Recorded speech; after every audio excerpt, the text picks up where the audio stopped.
Amen. Well, good morning. My name is Daniel. I am lead pastor here at Corridor Church, and we are excited that you are here this morning. Today we are continuing in our Proverbs series. We're walking through the book of Proverbs, verse to verse at a time. Excuse me. And so today we'll be in chapter 3. We finally made it to chapter 3 after a few weeks. So that's where we're going to pick up today. So if you would like to, you can turn there. Open up there. It's also going to be up on the screen for you to follow along. That way, I am going to make it my goal today to not fall. We've got new cords up here, and so you know how they've been coiled up at the factory, and they've been that way for a while, and they don't lay flat. So I'm pretty sure at some point, as I'm pacing around, I will probably trip. So feel free to laugh if it happens. I know Caleb will. So. So I'm going to try my best. So if you see me stepping like really high, that's what I'm doing. I don't know if you have reached a stage in life, maybe you may never. Some people never get there. My wife and I joke with her and say that she's an 80-year-old woman trapped in a 30-something-year-old woman's body. She picked up quilting the last couple of weeks. She's doing a great job with that. I don't think I would have the patience to do that, and I'm glad she's been able to work on that. Another thing that we do and enjoy is gardening. A few years ago, I built some raised garden beds for her out of some old dockwood that I'm able to get a hold of through a friend. Got a supplier for that. But I got some dockwood from a guy and built us some raised garden beds, and so every spring we make our way to Del's or to Menards. Usually we end up at Del's a little bit because, well, we're just be honest, they have higher quality plants, much higher quality plants than Menards does. So we usually get some there. It's also my middle one's favorite place to just go walk around. She just wants to wander around the nursery and tell us about all the plants and I'm like, yeah, okay, because I don't know, but I just agree with her. But gardening is one of these things that we enjoy doing because we enjoy the fruits of it, right? But there's this in-between part where we really struggle.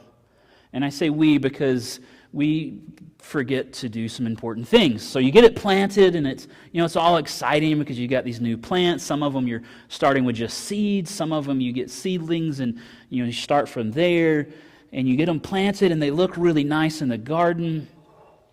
And then you have to wait. And that's where we struggle. But in the waiting is where the most growth takes place. You have to water, and you have to weed and make sure that everything's growing the way it's supposed to. If you plant tomatoes, you have to make sure you have them staked or you have the tomato cages around them, otherwise they'll fall over and die. And so you have to be careful of all these things as you're growing. My oldest did a project for FFA this summer where she grew tomatoes and did different fertilizers. And so you want to make sure you have the nutrients in the soil that they need and tested which one worked better than the other and whatnot. But it's in that growth period that we struggle, that's difficult, it's not easy. Mostly because we forget to water them, and that doesn't always go very well. So if you looked at our garden the last kind of August, it started to look kind of rough. We went to family camp for a week and forgot to have somebody water it while we were gone. And then we got back and it didn't look real great. We were able to limp it along for the month of August, but that was kind of about it. But that was because we forgot to water it in that growth period. Now, whether you're into gardening or not, you might not be your thing. And that's fine because it wasn't always ours.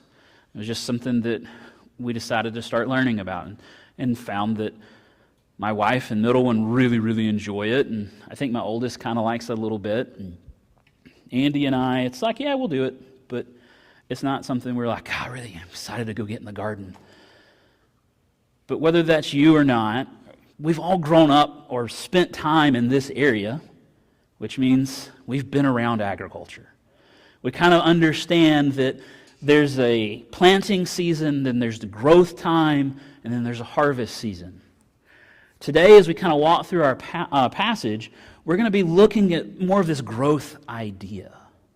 and putting in the effort and making sure you do the things that promote growth. Watering, good fertilizer, weeding the garden, that kind of thing. And today as we walk through, we're going to see that following God brings growth. As we follow God, there will be growth. Notice what I did not say is that following God brings easy growth. I didn't say that following God brings pain-free growth, because that's just not the truth. There are pastors and speakers, motivational individuals that want to tell you these things are so easy. Follow the 5-step plan, do these different things, and it won't hurt. There won't be any suffering in your life. And I'm not going to mention any of those people's names, but I will go ahead and tell you the things they're teaching aren't found in Scripture. Because the more I study Scripture, the more I learn about Jesus, the more I realize He tells me I'm going to have pain in life. And that if I want to grow, it's going to hurt. Because pruning does not always feel good. Pruning is the clipping of a branch that may not be healthy. It may be healthy, but it just might not be where it's needed. And so you clip that branch off. And it hurts. The tree hurts a little bit when you do that, but ultimately it promotes growth for that plant or that tree. And so today as we kind of walk through our passage, that's what we're going to learn. That's what we want to bring out. So picking up in verse 1 of chapter 3, this is what Solomon, remember Solomon is the writer here, he's still talking to his son at this point. So it could be a figurative son, it could be his actual son that is set to inherit the throne. We don't know. It doesn't really matter, to be honest. What matters is that he is writing something that even to this day we can learn from. So this is what he says in verse 1. My son, don't forget my teaching, but let your heart keep my commands. For they will bring you many days, a full life, and well-being. Never let loyalty and faithfulness leave you. Tie them around your neck, write them on the tablet of your heart. Then you will find favor and high regard with God, and notice this last part, and people. With God and people. In verse 1, Solomon repeats the importance of listening to the wisdom that he is given. He's looking at his son. He's like, hey, son, I know I've said this before. Because he has. In the first couple of chapters, he said this a few times as he's addressed his son. Listen to what I say. Listen to my commands. Keep my commands. He said it a couple different times as we've walked through this book already. And here again, he's repeating it one more time. Hey, son, listen to what I say. Those of us that are parents in the room know this feeling of, hey, just will you please listen to what I'm asking you? Please just do what I said. Please listen to me. That's kind of what Solomon is doing here. Listen to what I say, because these things are important. It's important that you do these things that I am telling you. I'm not telling you this just because it makes me feel better. I'm telling you these things because it will make your life better if you will listen. He gets into this idea of it will bring you many days. He's saying basically there's a chance that if you do the things I say, your life will be longer because it won't be cut off by stupidity. I'm just putting it straightforward. You're not going to do something stupid that's going to shorten your life if you do the things I tell you.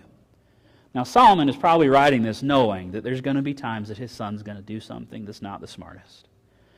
Just like God gives us His commands and calls us to do things, knowing that we're going to fail. At some point in time, some of us are going to try, some of us are never going to care, some of us are going to try and fail, but then we'll continue to try. So He gives us the commands knowing that we're going to fail.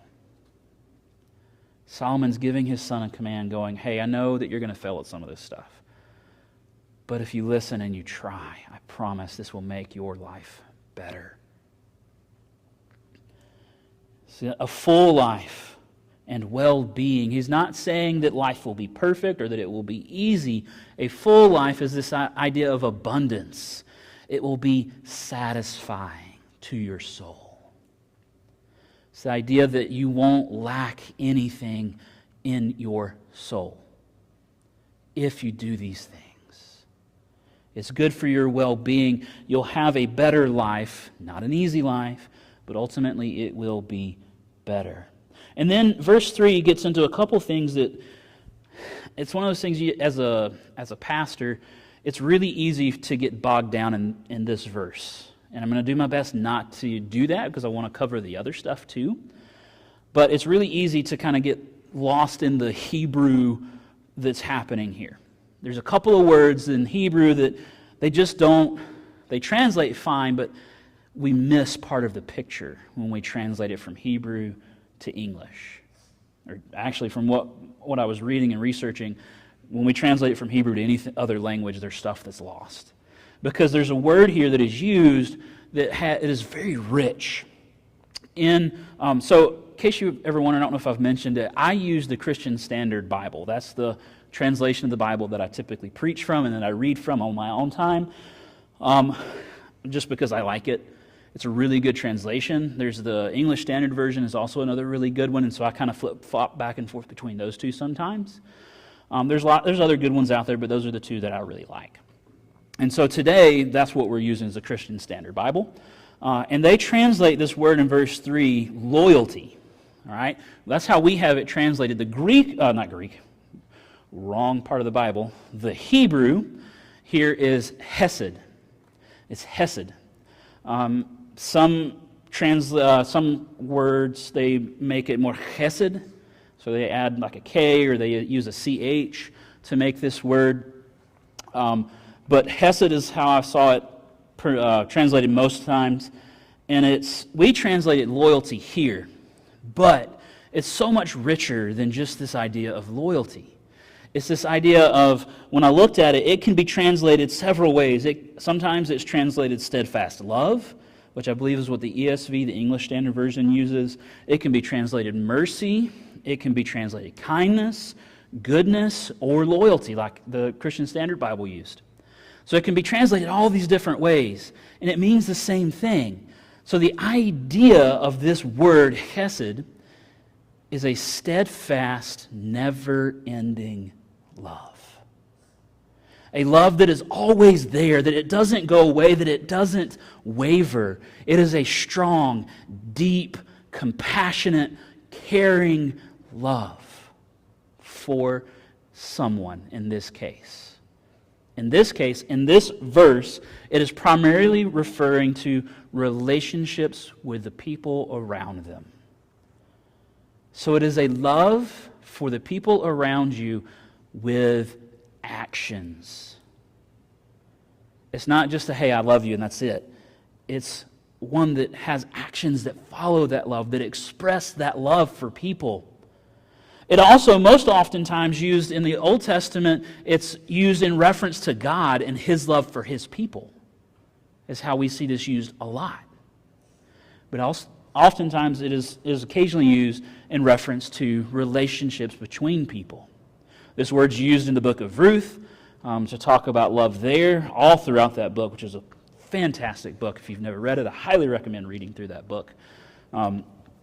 There's a good chance we'll go through it in the next year or two, just because I really, really like the book. There's so much rich love and what they call Christology. So there's a lot of Jesus in that book as you read through it. It's really cool.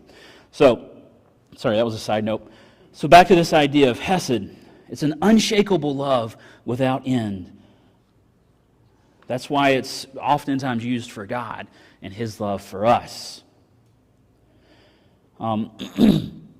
Excuse me. So the next thing that we see here in Hebrew is this word that we translate faithfulness. It's emet. Emet. E-M-E-T if you're wanting to spell that. And it's this idea of being truthful and trustworthy. And this is referring, once again in this case, to his son. Be someone that is truthful and trustworthy. So when people come to you and they seek your help or they want to talk to you about something, they know that they're going to get somebody that is trustworthy. So if they're coming to you in confidence, they know that it's going to stay between the two of you. If it is a healthy thing for it to stay that way, they know that that's what is going to happen. If it's just, hey, I'm coming to talk to you about an argument my wife and I had, can it stay between you and I? And can you help me walk through how I need to handle it? I want to make sure that I am responding to her the way that I should. I want to make sure that we have a proper resolution of this argument. And you know that this person's not going to say anything to anyone else about it. They're not going to call or text their friend, hey, we've got a prayer request, and then spill the gossip, which for those of you that didn't grow up in the South, that's what prayer chains really are. Is there gossip chains for the most part? Not always, but most of the time it's a way for the little old ladies in the church to spread gossip.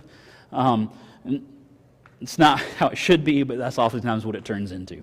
And so this is somebody you know that's going to keep those things in confidence. That when you ask them to do something, you know they're going to do it. You can trust them. The other part of it is you can count on them to tell you the truth. And they're not going to tell you the truth just because it's fun. They're going to tell you the truth because they love you. Because you also have some of those people that's like, well, I'm not lying to you. But they said it in the most hurtful and disrespectful way possible because their hope and their point was to inflict pain as they told you truth. This is somebody that when you go to them, you share with them, you talk with them, and they sit down and they look at you and they tell you the truth, but they tell it to you in love. Hey, I see that you did this part wrong in this argument with your spouse. You probably could have handled this better. Have you thought about it like this? Rather than going, you were wrong, and then just leaving it at that. It's they tell you the truth, but they tell it to you in such a way that it brings healing instead of harm. Because truth should always bring healing. We've turned it into something that we try to use to bring harm. Truth should always bring healing because truth comes from God, and God brings healing. He is the great physician, the great healer. So truth should not bring harm. It should bring healing. If it ever does bring harm, it's because of what we did, not what God did. And sometimes it brings harm because of how I choose to respond to it. Somebody gives me the truth, they give it to me in love, and I'm like, I don't like that. I don't want to hear that right now.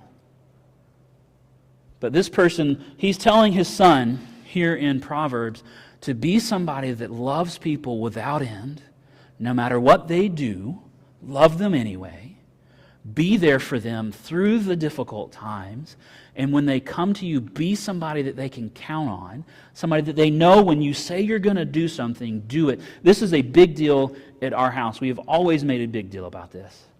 If you say something that you're going to do, then you have to do it. You change your mind, doesn't matter. You've got to follow through. Now, if you say you're going to do something and it's wrong, that's different. You're going to, I told him I'd meet him, for whatever, and I know I shouldn't be going to do that. Then okay, yeah, that there's an exception there. But I told them that I would go hang out with them for 30 minutes and we'd play video games. Okay, then you need to go do that because you said that's what you do. Because it's about being a trustworthy person. So, trustworthy, but then also truthful. Somebody that when they come to you, they trust you to tell them the truth in love. To speak to them and not do the whole Midwest nice thing, which is, vagaries. We want to talk on a level and never directly state the truth, but at the same time we're like, well, I told them. Because we kind of said it, but never quite got there with it. That's not what truthfulness is. And I'm just as guilty of trying to do that as anybody else because I am a natural conflict avoider, and sometimes when you speak truth, even when you speak it in love, there's going to be some conflict. And so the way you avoid that is you just never directly say what the problem is. And that's something I've gotten better about and worked on, of telling that truth, because then the other extreme of that is we want to go to the truth and we want to do it in such a way that it does inflict pain because we just want to get it out there and be done with it. We need to be in the middle of that. We need to tell the truth, but we need to tell it in such a way that it's done in love. So, that's this first part of this thing. As we're walking through this passage, what we'll notice is that every couple of verses can be broken down into two things. There's a challenge, and then there's an encouragement. There's a action and a result kind of idea going on here as we walk through these. So verse 3, he gives him these instructions, and he says, be this kind of person. Wear it around your neck like a stone or like a gold necklace. Write it on the tablet of your heart. So he's painting this picture for us of somebody, the last part, like a tablet of your heart. So it's somebody that is engraving a tablet of stone, and they're etching the words into it so they will not go away. That centuries down the road, we can dig it up, and they are still there. We have these kind of tablets. We've found them all over the world. He's telling his son to do that in his heart. Make yourself such a part of you that it will never go away. But then wear it like a gold necklace so that it's visible to the world around you, so that everybody sees that in you. That they see you as this kind of person, a steadfast, loving, truthful, trustworthy person. Someone that's loyal and faithful. Then verse 4, we get into kind of the results side of things, and he's talking about this idea of when you do these things, you'll earn favor with God and favor with people. And he's not saying that's your motivation, that you don't do it so that you earn favor with God. You do it because you love God, and as a result of doing these things, God looks on you favorably. My child, my good and faithful servant, is how we see it expressed in the New Testament, is this idea. When I was, I can't remember if I was a senior in high school or a freshman in college, because it was a couple years ago. As you get older, you notice that those things begin to blur together a little bit, is what I've noticed. And somewhere around that time frame, I was having a discussion with my mother, because I was still living at home. My freshman year of college, I was close enough to the college I could drive back and forth, and so I was living at home for a little bit. And we were having this discussion. I don't remember what prompted it or what I said or what I was getting ready to go do or whatever. And I was in Bible college, just in case you were wondering. I was going to be a pastor, essentially, of some sort. I didn't know what yet. But we're having this discussion, and it's about this idea of reputation. And I was very much in this phase of life where I don't care what other people think about me. And that is not necessarily a bad thing, but it can be. Because my thought was, I went to this extreme of, or not extreme, but I was in this, my thought process at the moment was, I am doing what God has called me to do, and so I don't care what other people think. Whether I'm staying out late with friends or whatever, it doesn't matter to me what they think I'm doing while they're hanging out with my friends. Which, to a degree, this is right? It doesn't matter if somebody else thinks that I am crazy because I'm following God. They can think I'm crazy. Because believe me, when we moved to Iowa from Alabama, they thought we were crazy because we moved to a different world, which is it sounds like an exaggeration, but it's really not much of one. There's some similarities, but it's a lot different. Climate-wise, culture-wise, crops-wise are even different. And so it's a different world. And when we told them we were moving to start a new church, they really thought we were crazy. And in that moment, it didn't matter what somebody else thought of us. Because we were doing what God called us to do. Did it hurt? Was it difficult? Yes, it certainly was all of those things. But it was what God called us to do. Now, the other side of that is there are times that it matters what people think of us. And it does matter if we're in good favor with the people around us. Because when we live out this kind of life, when we live out Jesus in front of them, and we're a loyal and faithful person to our friends and our family, it gains us credibility with the people around us. And this last part is the important part. It gains us credibility with the people around us so that we might share Jesus. So that we might tell them about what God has done in us, so that He might work through us. So reputation does matter. And I think every adult, every young adult, especially in teenager, they go through this phase of I don't care, doesn't matter what you think, nobody else knows what's going on in my life. That's part of growing up, is having those thoughts and working through those ideas. But the reality is reputation does matter. Now, if they're trying to convince you to walk away from God, to not do what He's calling you to do, that's different. It doesn't matter what they think in that case, because God is telling you to do something else. Now, if they're looking at your life and they're measuring your life and they're looking at it compared to theirs, and are they going, is this a good person or is this not? They should be able to look at you and go, they're a great person. One of the things, and this is where I'll brag on my kids a little bit and make them uncomfortable. That's okay. This is one of the things that I love, because while at home, I'm like, oh my God, my children, they're driving me crazy. Because they, weirdly enough, have their own minds. I know. They think their own thoughts. They want to do their own things. It's crazy.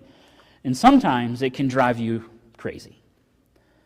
But one of the things that I love hearing is when I'm talking to a teacher or to somebody that knows them outside of the community, oh, they're a great kid. I'm like, oh, thank you.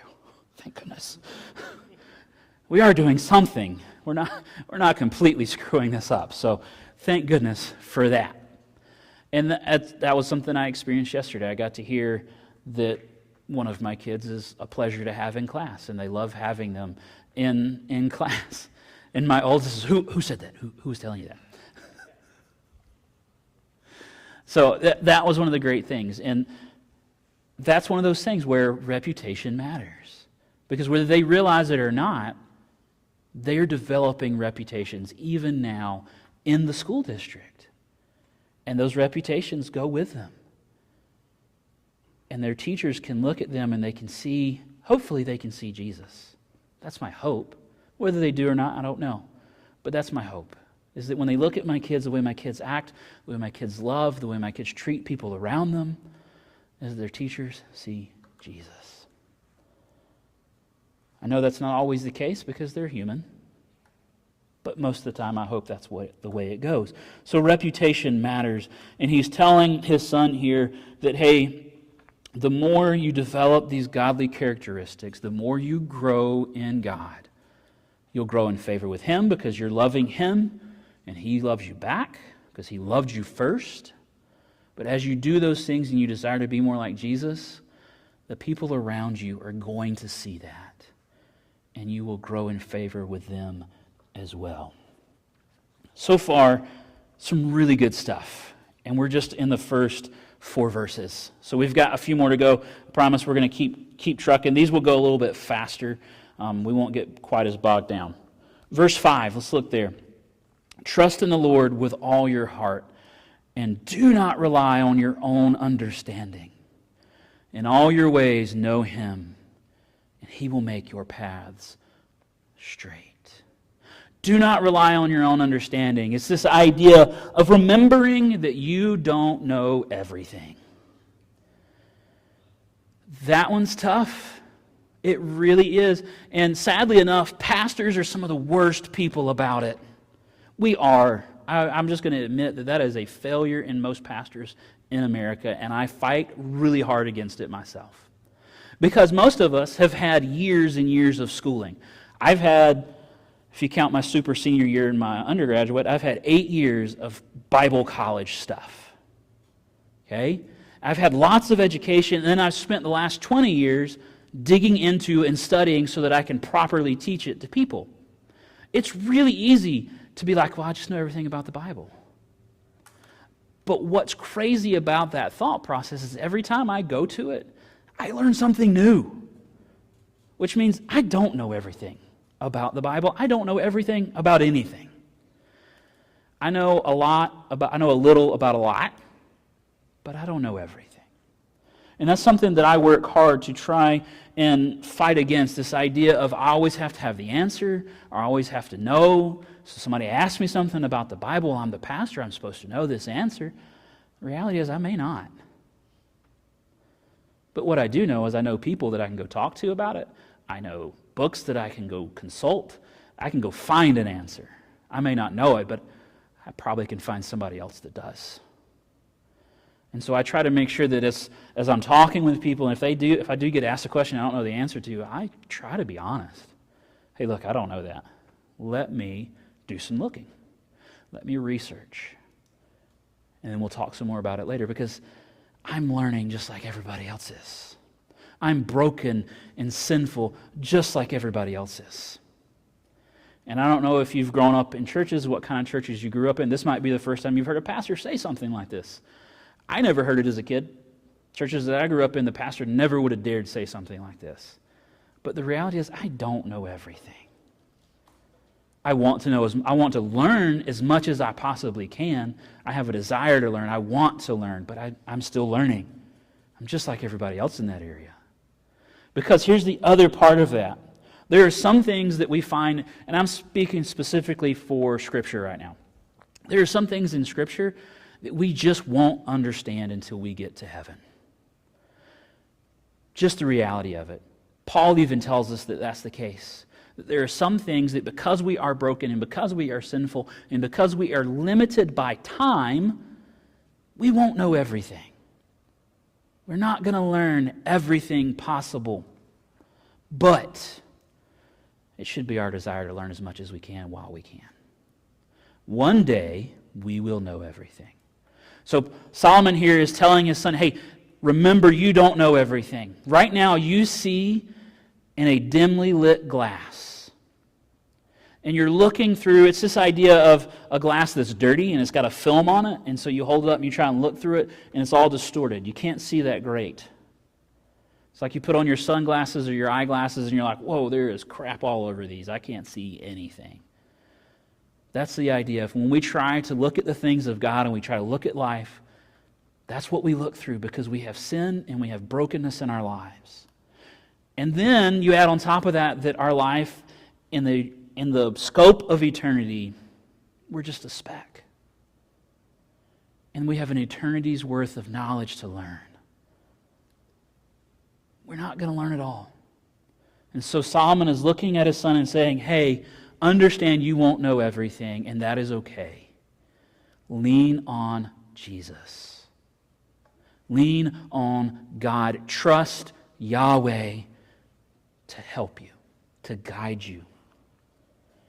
You do these things, you do this, and God will make your paths straight. In all your ways, know Him. In everything you do, acknowledge His presence. Acknowledge that He is the one guiding you, and not you doing it on your own. So in this case, Solomon challenges his son to lay aside pride and self-confidence and find confidence in the timeless, perfect God. Find your confidence in Him, not in yourself. Then your paths will be straight. And it's not this idea that your path's going to be easy, because that's automatically where I went when I was like, man, does that mean my paths are going to be easy at this point? And then I started consulting a couple different commentaries, and they're like, no, the idea is that the obstacles will be lowered, and you will be able to see your end goal better. And your end goal is Jesus, to be with Him for eternity. So what it's saying is that these obstacles that are still in life, they're still going to be there. The path's still going to be difficult. It's still going to be like going straight uphill. But you'll be able to see Jesus better because you've put your trust in Him. So you'll look to the end of life and you'll see Christ as you're climbing the hill. Your goal is clear in your view. That's what it means your paths will be straight. You won't have things blocking your view of Jesus when you trust Him. The more we lean into God, the more we see Jesus. Verse 7. Don't be wise in your own eyes. Fear the Lord and turn away from evil. This will bring healing for your body and strengthening for your bones. This section's pretty straightforward.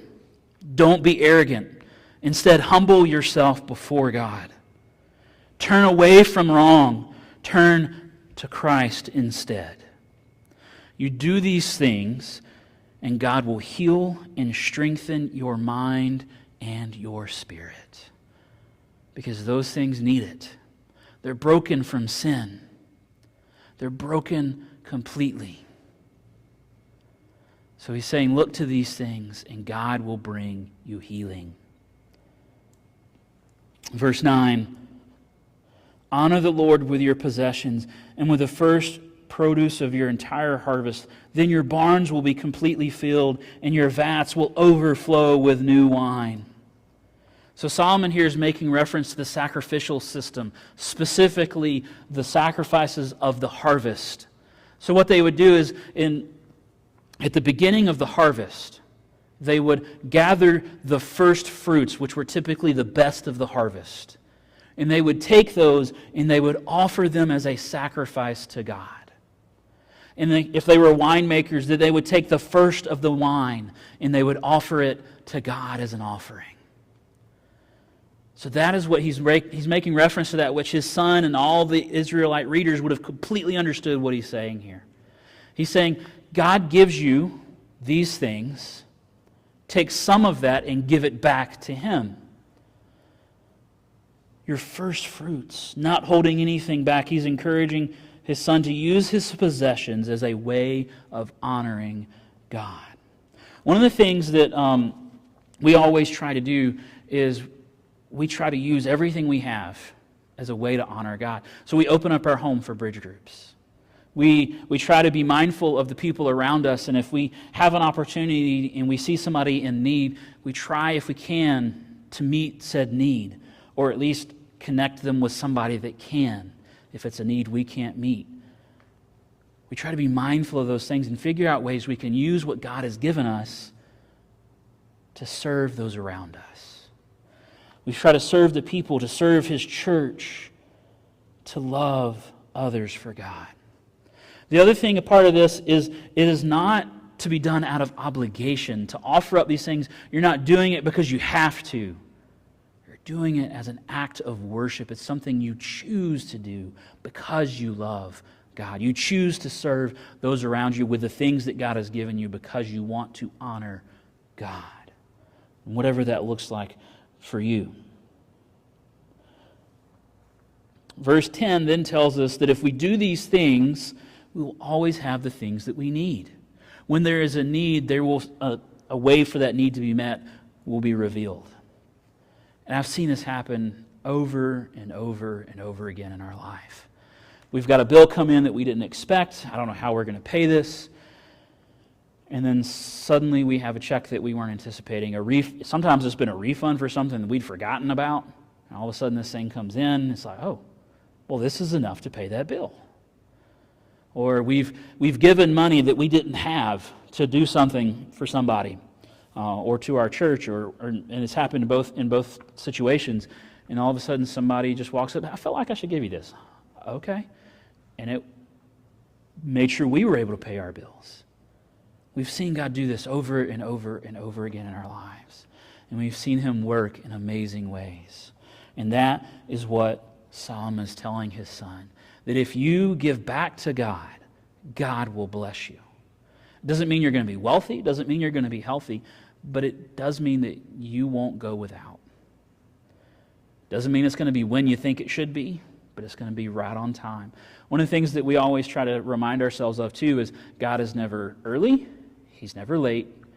He's never behind on His payments, and He's never over the top with them either.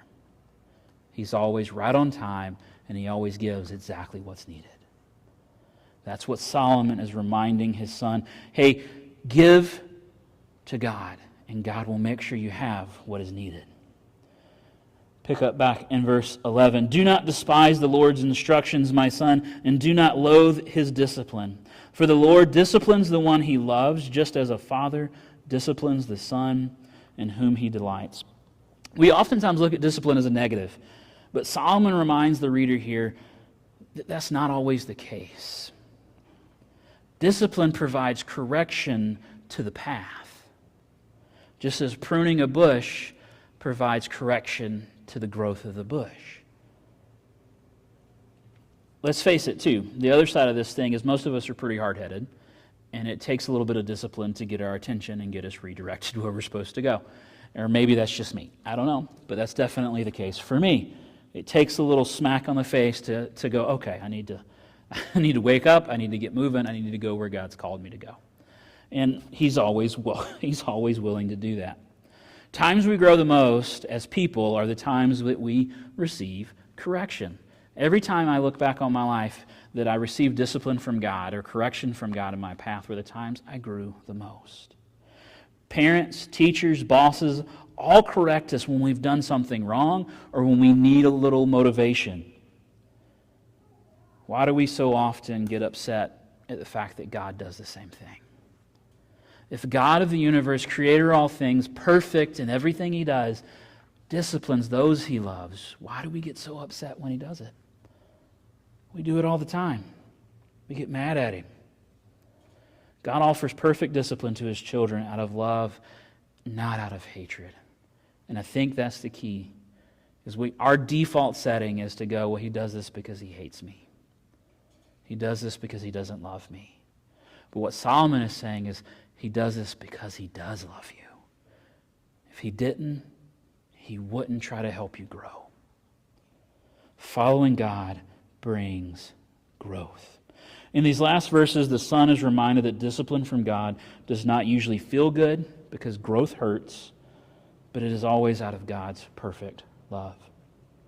The more time we spend with Jesus, the more we look like Him. The more we look like Him, the more we love those around us. The more we love those around us, the less we think about ourselves.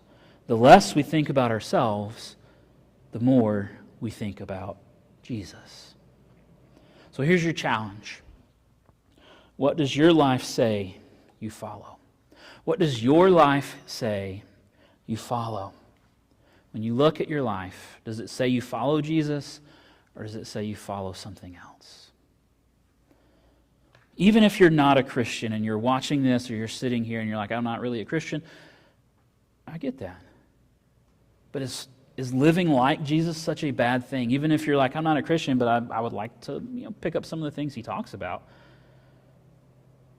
They're pretty good things to follow. The life that He encourages us to live is pretty good. I would encourage you to look more into this idea of a relationship with God if you haven't already, because that is even better than just living like Him. Have a relationship with Him, and then we look like Him because we love Him. So what does your life say you follow? Today we're going to close out praying out of Psalms 143, verse 8.